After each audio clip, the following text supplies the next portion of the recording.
'Di ba yung ano, yung pakawala ng mga DDS may sinasabi sila na ngayon daw po, no remittance day. O simula ngayon. Bakit daw po? Birthday daw po ng dating Pangulong Duterte o 28. Naku po mga DDS. Baka mayari kayo dito. Bakit? Baka mamaya sinabi nyo, nag-post kayo sa Facebook ninyo, hindi ako magpapadala ngayon, no? Alang-alang, dahil si dating Pangulong Duterte ay pinakulong nila. Hindi ako magpapadala ngayon. Simula 28 hanggang 4 ng Abril. Nakita nung ex ninyo, hinayupak ka, hindi ka naman talaga nagpapadala sa anak mo. Tagal-tagal mo nang hindi nagpapadala ng sustento. Baka maganyan pa kayo, mapahiya pa kayo mga DDS. At dahil nga, paulit-ulit kayo na hindi kayo magpapadala para maapektuhan ang gobyerno ng Pilipinas, nonsense. Ano? Nonsense yung pinagsasasabi ninyo. Bakit? 28 hindi na kayo magpapadala. Hanggang 4 hindi kayo magpapadala.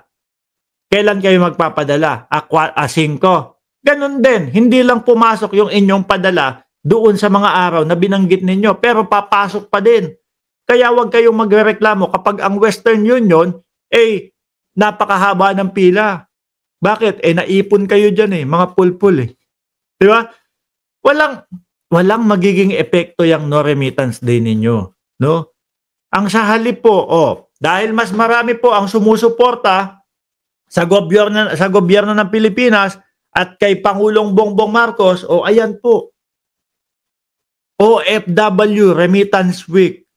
Mas madami po ang sumuporta at susuporta dito sa remittance na ito. Sabi ni May, thanks God, nakapag-remit na ako sa pamilya ko. Di ba? Huwag niyong kalimutan ang ganito gawin natin.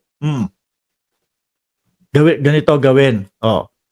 Pagka-remit ninyo, nung ganitong petsa, takpan nyo na lang yung mga pangalan, takpan nyo yung mga detalye nyo, takpan nyo kung ano yung mga importanteng detalye ninyo, tapos iwan nyo yung date na lang. Tapos post nyo doon sa post nyo doon sa inyong social media. Madami mabubwisit sa inyo niyan. Sabi, lintik na yan.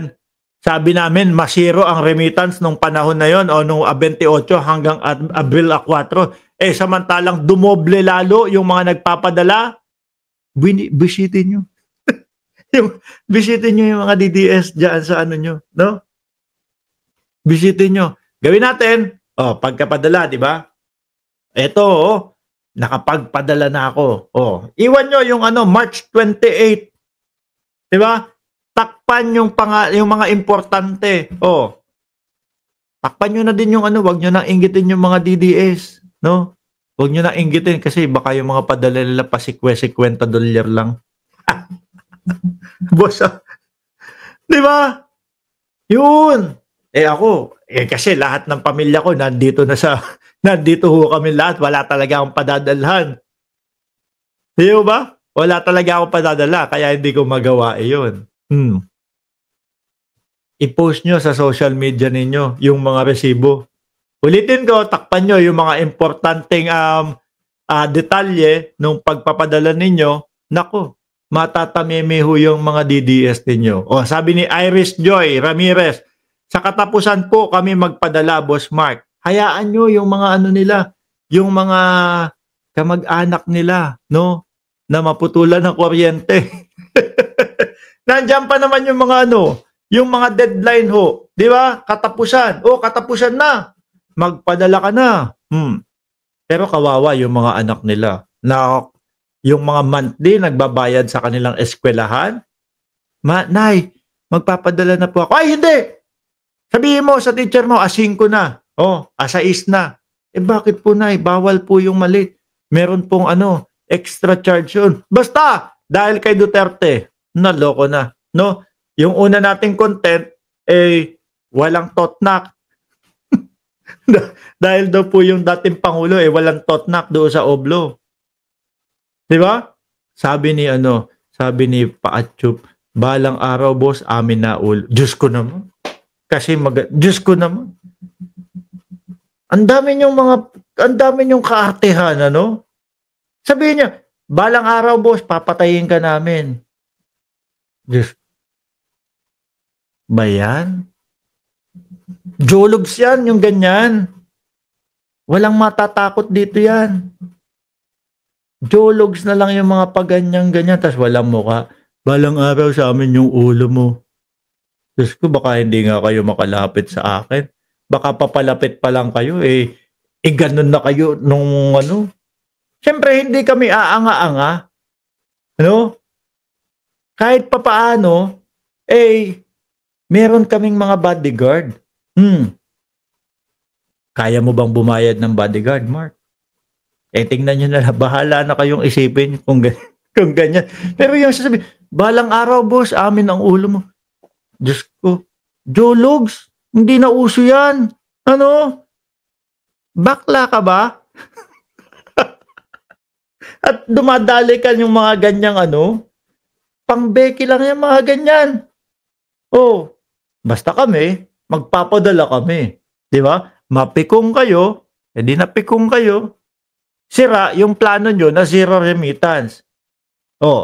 Tapos, mga kababayan, maibabalita sa ABS-CBN, maibabalita sa sa GMA. Naku po, yung Marso 28 hanggang Abril 2, tumala po ng pinakamataas na remittance ng ating mga OFW. Sunog yung kanilang zero remittance. Ganito po ang nangyari kasi dahil po yung mga pro-government nagtulong-tulong at nagsama-sama po na magpadala sa petsa ng 28 hanggang Abril ng ados. Nasunog pa kayo. Ang dami nyong kaek-ekan Ang jojologs nyo, ang dami nyong naiisip sa buhay. Diba? Ang gawin ninyo, kayo mga DDS, kung talagang ayaw nyong kumita ang gobyerno galing sa remittance ninyo, gawin yung 1 year. Gawin yung 1 year. Walang padalahan. No? Gawin yung 1 year. Tignan ko lang kung may makatagal sa inyo. Bakit 4 days lang? Hindi kaya. Baka mapagalitan. O baka magalit yung mga nasa Pilipinas. Uy, ang tagal mo na, puro ka Duterte. Kami, gutom na dito. Di ba? Sabi ni Ma'am Melchora, ako, my love idol, Mark, gusto ko padalhan mo ako kahit souvenir money lang. Okay na sa akin. Para lagi kitang naalala. Sabi ni Ma'am Melchora Matus. Di ba? Uy, gutom na kami dito, puro ka Duterte. Hindi, walang magpapadala. Hindi ako magpapadala. Dahil yun ang usapan namin nung aming mga grupo. DDS kami. Ano ba ibig sabihin? Alam mo ba ibig sabihin ng DDS? Sasabihin ng nanay, puro ka DDS dyan, gutom na kami dito. Alam ko yung ibig sabihin ng DDS. Ano? Davao Death Squad. Tuwan-tuwa yung mga iba. DDS, proud DDS, proud DDS. No, yung pala ang ibig sabihin nung DDS Davao Death Squad. Na-proud pa sila. Hindi nila alam yung ibig sabihin. Proud DDS, no? Bahala kayo dyan, mga DDS. No? Basta ito, tingin ko, mas puputok ito kaysa doon sa zero remittance sila. Kasi mga kababayan, yung mga DDS, nakasama nila, baka no choice din yun, Hindi kami pwedeng sumali dyan sa inyo. Kailangan na yung padala namin ng aming mga kaanak at nung mahal namin sa buhay. Pasensya na, ha? Eto, madali, di ba? Imbis na uno ako magpadala, imbis na address ako magpadala, sige, ano ko na lang, ipadala ko na ngayon sa araw na ito. Tapos makikita ninyo, mga DDS, bumabaha yung social media ninyo, bumabaha yung Facebook ninyo, bumabaha ng remittance. So nakapagpadala na ako. Ano gagawin nyo? Iyakan na lang. Hindi nagtagumpay yung zero remittance namin. Diba? Nabokya hindi nabokya ang remittance. Sa halip, pinakamataas pa na remittance ang March 28 hanggang April 2. Wala. Lungkot ang mga DDS. Sa susunod naman, kung gagawa kayo ng mga kajulog sa ninyo, galingan nyo naman. Ayan, isang ganyan lang yan. Isang post lang ng ganyan, remittance week. Wala na, taob na yung mga pinag-iisip ninyo. Diba? Sa susunod, mga DDS, tali-talinuhan nyo naman. No? Mga boss chief mo, sir, maraming salamat and God bless po sa ating lahat. Paalam.